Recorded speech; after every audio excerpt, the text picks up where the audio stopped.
नमस्कार मित्रों। ये वीडियो जो म्यूचुअल फंड में ऑलरेडी जो निवेश किए हुए हैं उनके लिए है कि इस उतार चढ़ाव और अनिश्चितता के माहौल में वो अपना निवेश को कैसे सुरक्षित रखें, उन्हें क्या करना चाहिए। देखिए, म्यूचुअल फंड इन्वेस्टमेंट में हमारे पास तीन डिटर्मिनेंट होते हैं।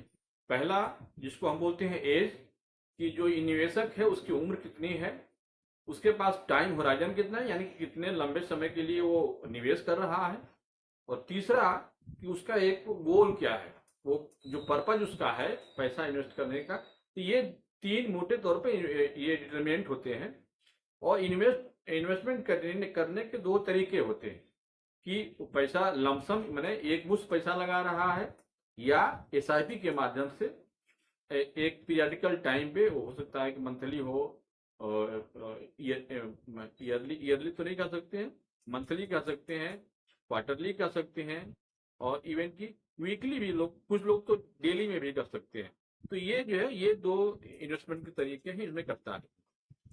हमें ये समझना है कि जो जो निवेशक जिसकी उम्र 35 साल 40 साल के अंदर है, यानी कि 20 से 40 साल के अगर अंदर है, अगर और वह अगर उसका जो समय जो इन्वेस्टमेंट किया हुआ है उसको अगर 3 साल से ऊपर अगर होराइजन है, तो उसके लिए बेस्ट स्ट्रेटजी ये है कि इस गिरते बाजार में वो अपना पैसा जो अगर एसआईपी के माध्यम से लगाया है, तो उस एसआईपी की जो भी वैल्यू, जो भी हर महीने जो इन्वेस्टमेंट कर रहा है, इंस्टॉलमेंट जो आ रहा है, उसके पास अगर क्षमता हो तो अपनी वृद्धि करनी चाहिए और इन्वेस्टमेंट को बढ़ाना चाहिए। देखिए, बाजार जब क्रैश करता है ना, तो ये इसका स्पेन एक थोड़े समय के लिए होता है, लेकिन बाजार जब हाई लगाता है ना, उसमें बहुत लंबा समय लेता है। तो ये जो छोटा स्पेन होता है, किसी को मालूम तो चलता नहीं है कि बाजार आज है, कल कहाँ रहेगा। तो कम से कम बाजार जब ऊपर से 5-10% नीचे आ जाए, तो वहां आपको इन्वेस्टमेंट अपना बढ़ाना चाहिए, क्योंकि यंग एज होती है। यंग एज में इन्वेस्टमेंट करने का अभी आपके पास मौका होता है, और उतने खर्चे नहीं होते, क्योंकि अभी जो बच्चों की शादी वगैरह देखा जाए, या उनकी उतनी उम्र नहीं होती है, केवल जो पढ़ाई लिखाई पर जो खर्चा है उतना ही होता है। तो इस एज में जो मैं आपको बताया, अगर आप रेगुलर इनकम करते हैं, तो इस गिरते हुए बाजार में आप अपनी एसआईपी की इंस्टॉलमेंट को और बढ़ा दीजिए। इससे ये आप देखिएगा, साल 2 साल के बाद जब मार्केट जब रिकवरी करेगी, तो ये पैसा बहुत महत्व का होगा, और आपका जो ग्रोथ इसकी है ये बहुत अधिक जाएगी। जिन लोगों की एज मान लीजिए तो 60 से 50 से ऊपर की है, और वो अगर पैसा स्वाभाविक है कि जिन लोगों का जो है वो 55-60 की उम्र होती है, वो एसआईपी नहीं करते, उनके पास उतना लंबा समय नहीं है। अब वो अपने पैसे को सेव करते हैं। सेव कहाँ लगाते हैं? तो निश्चित रूप से वो सारे लोग जो है अपना अपना पैसा जो है, या तो डेट फंड में लगाए होंगे या ऐसे फंड में लगाए होंगे जहां पे कि बाजार में बहुत रिटर्न न मिले, लेकिन वो गिरे न, कम से कम फिक्स डिपॉजिट या बैंक वगैरह से जो मिलता है उससे अधिक मिले, तो उनके लिए बेटर है कि वो डेट फंड में ही उनको लगाना चाहिए। लेकिन जो 50 जो जो ये जो मैं 60 साल का जो उम्र बता रहा हूँ, इनके लिए भी इस गिरते हुए बाजार में एक तरीका है।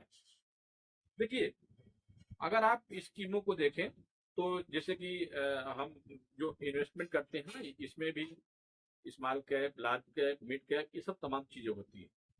अगर आप मल्टी एसेट स्कीम में अगर इस पैसे लगाए जाए, तो इस गिरते हुए बाजार में आप अपने को बहुत संतुलित कर सकते हैं, क्योंकि आपकी जो एज है इस ऐसे जगह पे है कि यहाँ बाजार में रिस्क लेना बिल्कुल ही वो उचित नहीं है।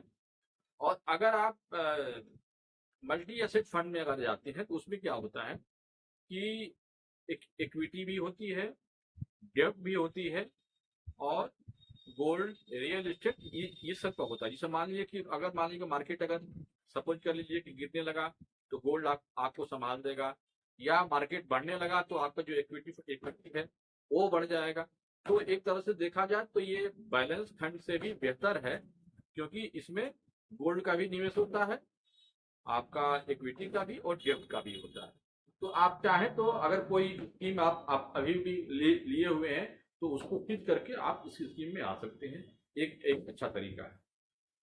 जो लोग इंडेक्स फंड में पैसा लगाए हुए हैं, तो इंडेक्स फंड में देखिए मार्केट की अनिश्चितता में इंडेक्स फंड एक तरह से माना जाता है कि पैसिव फंड होता है। जैसे जैसे इंडेक्स बढ़ता है वैसे बढ़ता है, जैसे जैसे इंडेक्स गिरता है वैसे वो गिरता है। अभी जो सिनारियो है मार्केट का, ये जो हाई हमारा मार्केट लगा चुका है, इससे ऊपर जाने में भी बहुत दिक्कत करेगी जो है। तो इंडेक्स फंड से उसमें से थोड़ा सा एक आपको जो है बिल्कुल अभी के मुताबिक में कर लेना चाहिए। आप बेहतर है कि आप कैश तो बैठिए कि अभी मैं जो जिस मल्टी एसेट फंड बात किया उसमें आप निवेश कर सकते हैं। अब कुछ लोगों की एक ये होता है कि अपनी अपनी जो प्लानिंग की है, जैसे मान लीजिए कोई आदमी 5 साल पहले लमसम पैसा लगा दिया है, उसके लिए ये जो समय है ना उसको निर्णय लेने में बहुत दिक्कत होती है। अगर सपोज करिए कि उसका होराइजन 5 साल का 6 साल का रहा होगा और उसमें 1-2 साल बाकी रह गया, पैसा भी नहीं निकल पाया, तो उसके लिए ये जो समय है ये बहुत क्रूशियल समय है और उसको अपने अपने अपने फंड को मैनेज करना बिल्कुल जरूरी है।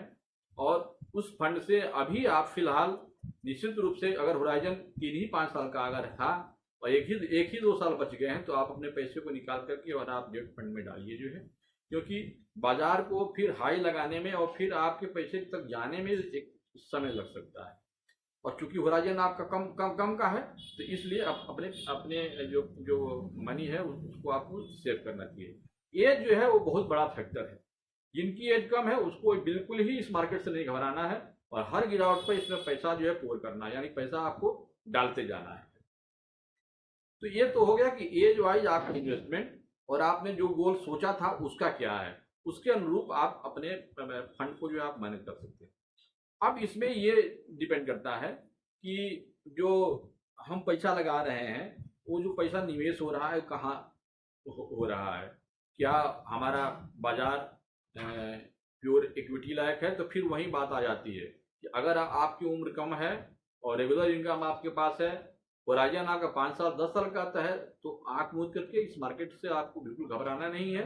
और इक्विटी फंड, इक्विटी का मतलब होता है कि वो फंड जिसमें कि 65% पैसा, जैसे मान लीजिए कि अगर आपके पास 100 रुपया है तो कम 65 रुपया कम से कम आपका शेयर बाजार में लगता है। इक्विटी फंड मतलब शेयर बाजार में लगता है, शेयर पैसा लगता है। बाकी जो पैसा होता है वो डेट फंड में लगता है। डेट फंड में जो जैसे कि आपके बॉन्ड हैं, गवर्नमेंट सिक्योरिटीज हैं, कमर्शियल पेपर वगैरह हैं, उसमें लगता है। उसमें भी मनी मार्केट में जो है वो बहुत शॉर्ट टर्म, कभी कभी तो 91 दिन का भी मैच्योरिटी होती है, तो उसके अनुसार से वहां पे वो काम करती है।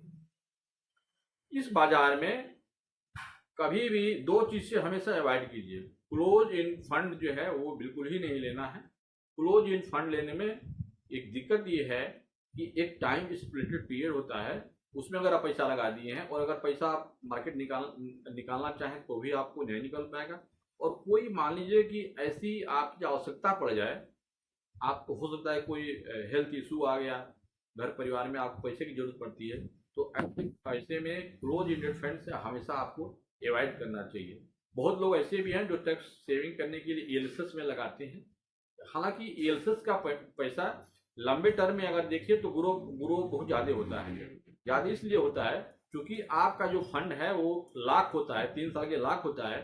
तो जो फंड मैनेजर होता है उसके पास इसको ये आभास होता है कि इस पैसे का रिडम्पशन नहीं होगा, तो गिरते बाजार में भी आपके पैसे का सदुपयोग कर लेता है। और देखा जाए तो ईएलएसएस का रिटर्न जो है वो बाकी इक्विटी से वो थोड़ा सा बेहतर मिलता है। लेकिन वही बात फिर आती है, एक तरह से ईएलएसएस का भी 3 साल की लॉकिंग पीरियड होती है।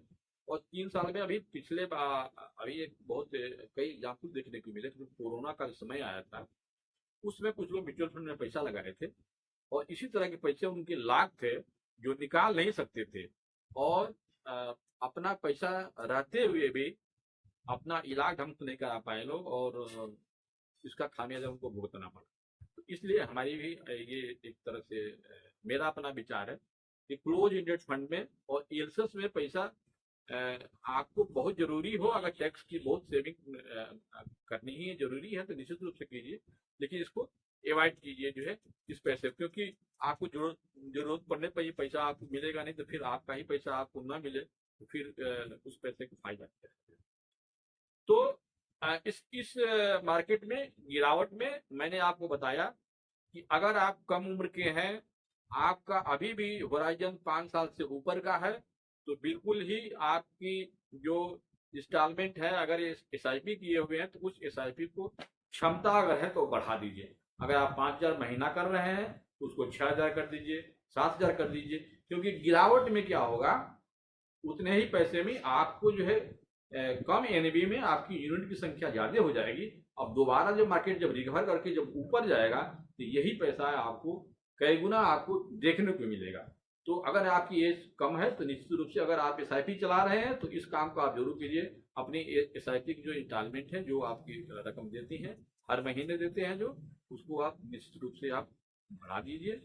और अपनी जो गोल है उस गोल को देखते हुए इसमें अभी रहना है या नहीं रहना, ये सब चीजें आपको मैं बताया कि कैसे हम कहाँ अपने स्कीम को हम चेंज कर रहे हैं जो है। अगर आपको लगता है कि पैसे को जैसे कि अभी देखिए गोल्ड जो है बहुत बढ़ गया है, तो अगर जो लोग मल्टी एसेट फंड में अगर पैसा लगाए होंगे लोग, तो उनका इक्विटी फंड, इक्विटी मतलब शेयर बाजार में पैसा, डेब्ट फंड मतलब ये बांड वगैरह जो अभी मैं बताया, और गोल्ड, गोल्ड हो गया, रियल एस्टेट में जो है, तो वो कॉम्बिनेशन बहुत बढ़िया बढ़िया होगा जो है। अभी भी जो लोग दिए होंगे उनका रिटर्न जो है बाकी लोगों से वो बढ़िया रिटर्न देगा जो है। तो आपको ये चाहिए कि अपने अपने पोर्टफोलियो को मैनेज के लिए करने के लिए तमाम तरीके हैं, और इस बाजार से घबराना नहीं है। बाजार गिरने से आपको मौका मिलता है, आपके पोर्टफोलियो को आप मैनेज करते हैं, संतुलित करते हैं, और दोबारा जब मार्केट जब फिर से जब आप ऊपर की तरफ जाता है, तो यही जो पैसा अभी इस समय जो पैसा लगाते हैं, अब तक जो पैसा लगाए हैं उससे कहीं कई गुना रिटर्न आपको देखने के जाएगा। तो मित्रों, मेरा आज ये वीडियो खास तौर से जो लोग निवेश किए हुए हैं और इस बाजार में उन्हें क्या करना चाहिए उसके बारे में मुझे ये लगा कि हमें बताना चाहिए।